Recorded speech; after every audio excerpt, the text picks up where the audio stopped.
Hello, and welcome back to the Rekindling the Legacy podcast. I am Professor Andrew Davis. And I'm Dr. Juhi Gupta, and together we are here to retell the stories of some of the heroic women who fought for their freedom against all the odds and made India the nation it is today. We come to you courtesy of the Inclusive Futures Foundation. You can find out about us online at theinclusivefuturesfoundation.com.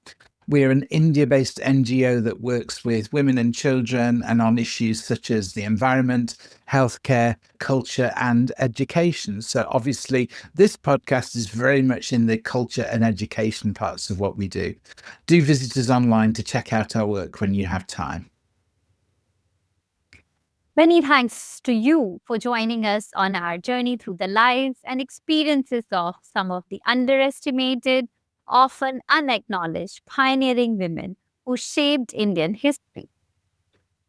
Today, we are telling you the story of a shy, homeschooled girl who couldn't speak English, but who was married at the age of just 16 to one of India's most prominent political figures. She transformed herself into a freedom fighter so effective that the British government considered her a serious threat. It's the story of a woman who stepped into her husband's shoes when he was arrested, who organised women's resistance movements across northern India, and who became the philosophical anchor that steadied one of the most important leaders in modern Indian history. Yes, everyone, today we are honored to be telling the story of Kamala Nehru. So, Kamala Nehru was born on August 1st, 1899, into a Kashmiri Pandit family in Old Delhi. She was the eldest of 4 siblings, 2 brothers and 1 sister, and her upbringing was traditionally conservative. She was educated at home, which was typical for girls of her social class, but it meant that she grew up without knowing English, the language of administration and politics in British India. At 16, she was married to Jawaharlal Nehru, who was already showing signs of the intellectual and political brilliance that would make him one of India's most important leaders. This was 1950, and Nehru was 26 years old, a Cambridge-educated lawyer from one of India's most prominent families. Now, for most young women of that era, marrying into the Nehru family would have meant a life of comfortable domesticity, managing household affairs whilst the men handled all the politics and the business. But Kamala's story was going to be very different, though neither she nor anyone else could have predicted it at the time. In 1917, she gave birth to their daughter, Indira Priyadarshini, who would later go on to become Indira Gandhi, India's first female prime minister. Kamala also had a son who tragically died in childhood, a loss that deeply affected both her and Jawaharlal. The early years of their marriage were challenging in ways that reveal a lot about both their characters. Soon after their wedding, Jawaharlal went to the Himalayas for what he described as a period of introspection. He later wrote in his autobiography that he regretted not giving enough attention and care to his wife during this period. But this wasn't uncommon for men of that era and social status. They often assumed that marriage would take care of itself, whilst they pursued their intellectual and political interests. What's remarkable about Kamala is how she responded to this situation. Instead of becoming bitter or withdrawn, she used this time to develop her own interests and capabilities. By 1921, when Mahatma Gandhi launched the non-cooperation movement, something had changed in Kamala Nehru. The shy, non-English speaking housewife had begun to transform into something much more formidable. Vijay Lakshmi, who was Nehru's sister, later wrote about this transformation, and she says that she took Gandhi's call for self-sacrifice seriously, encouraged Jawahar in his radicalism, and urged him to change his way of life. This is a crucial insight into their relationship. Kamala wasn't just following her husband's political lead. She was actively encouraging him to become more radical, more committed to the independence struggle. In fact, many historians believe that Kamala Nehru was instrumental in pursuing Jawaharlal towards full participation in the independence movement. He had the education, the connections, and the intellectual framework, but she had the moral clarity and emotional conviction that turned intellectual sympathy into active commitment. On one occasion, when Nehru was supposed to give an important speech but had been arrested, Kamala took his place and delivered the address herself. Think about what this required. This was a woman who had been too shy to speak English just a few years earlier, now addressing a crowd of independence activists in place of her husband. The British authorities were so concerned about the impact of her speech that they arrested her immediately afterwards. But this wasn't an isolated incident. Throughout 1931, she actively organized women's group in Allahabad, coordinating complex resistance activities across the city. She organized picketing campaigns against shops selling liquor and foreign goods. She helped coordinate no tax campaigns alongside other prominent women leaders like Durgabai and Kamla Devi Chattopadhyay. She turned the family home, Swaraj Bhavan, into a dispensary for treating wounded activists and protesters. And this requires not just medical knowledge, but organizational skills, resource management, and the ability to coordinate with multiple resistance groups simultaneously. But perhaps what's particularly remarkable about her activism is how she managed to balance her roles as a mother, a wife, and a revolutionary leader.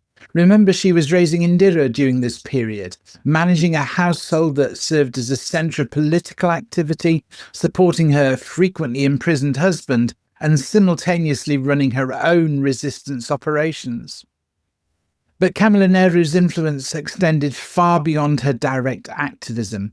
Her most profound impact, perhaps, was on the intellectual and philosophical development of Jawaharlal, the man who would later go on to be India's first Prime Minister.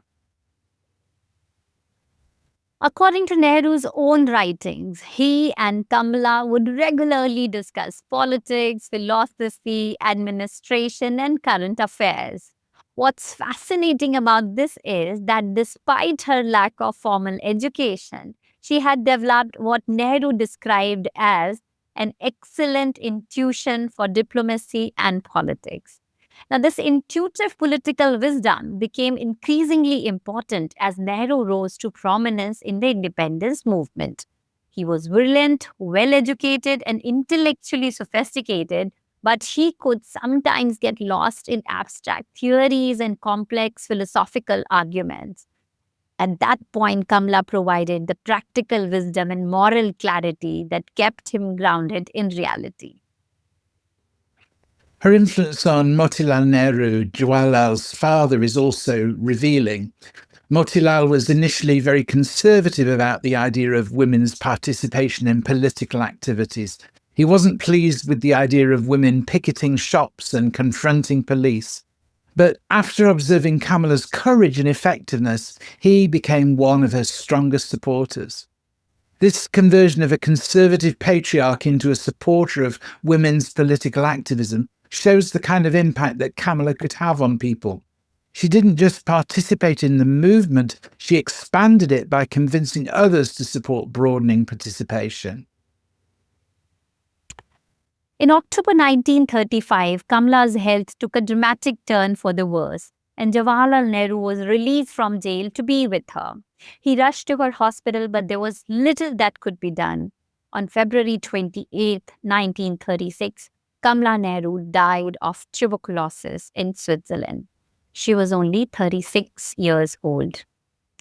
Indira Gandhi and her grandmother were by her side when she died, and Nehru's autobiography mentions that he was in mourning for months and was completely devastated by her death.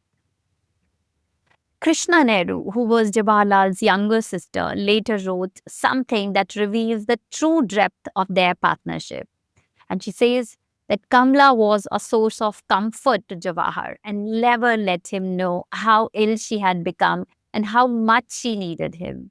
She was always optimistic, and whenever she was near Jawahar, she soothed him and infused new courage into him in times of anxiety and disillusionment.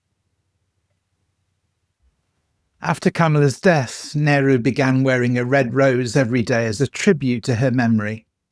That daily ritual continued for the rest of his life and became one of his most recognizable characteristics.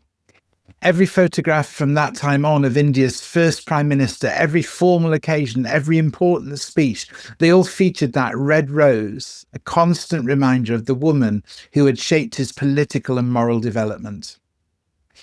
And her husband was not the only person who remembered Kamala with affection and respect. Gandhi converted the dispensary at Swaraj Bhawan into a hospital called the Kamala Nehru Memorial Hospital, ensuring that her work caring for wounded activists would continue even after her death. And today, numerous hospitals, colleges and schools across India bear her name, in cities from Delhi to Jodhpur. As we always like to conclude our biographies by asking and answering this question, that what was her legacy and what difference did her life make and what are the lessons that we can learn from her? How can her life inspire us? So Andrew, what would you say about Kamala Nehru? Gee, I think what strikes me most about Kamala Nehru's story is how it reveals the hidden networks of influence that shaped India's independence movement. We tend to focus on the prominent public figures, the people who gave famous speeches, wrote important books, or held prominent positions. But the movement was also shaped by people like Kamala, whose influence was more subtle but equally profound. Kamala represents a particular type of leadership that's often overlooked in political history. The kind of person who shapes events not through public declarations, but through private counsel, organizational work, and the ability to inspire others to exceed their own expectations. So Kamala's transformation from that shy, homeschooled girl into a revolutionary leader also challenges our assumptions about how political consciousness develops. She didn't become a freedom fighter because of formal education or exposure to political theory. She became a freedom fighter because she witnessed injustice and decided to act against it. Yes, indeed. And I would also add that her influence on Nehru shows us something important about how political partnerships work. The best political leaders often have advisors or partners who provide different type of wisdom. People who can offer practical judgment, moral clarity, or emotional support that complements their public skills. Nehru was a brilliant intellectual and charismatic public speaker, undoubtedly, but he needed someone who could keep him grounded in practical reality and moral purpose. Kamala provided that grounding, and her influence can be seen in his policies throughout his tenure as Prime Minister. Absolutely, Jihi. Because she worked primarily behind the scenes, because her influence was more private than public, and because she died so young, Kamala's story has definitely been overshadowed by the more visible and prominent achievements of her husband and her daughter. But understanding Kamala's own story gives us a more complete picture of how Indian independence was actually achieved. It wasn't just the work of famous leaders operating in isolation. It was the result of partnerships and networks that included people whose contributions were less visible but equally essential. Kamala Nehru was the strength behind one of India's most important leaders, but she was also a leader in her own right. Well, that brings us to the end of this episode. What a remarkable woman Kamala Nehru was and how impactful her life has been. We hope her story inspires and uplifts you today.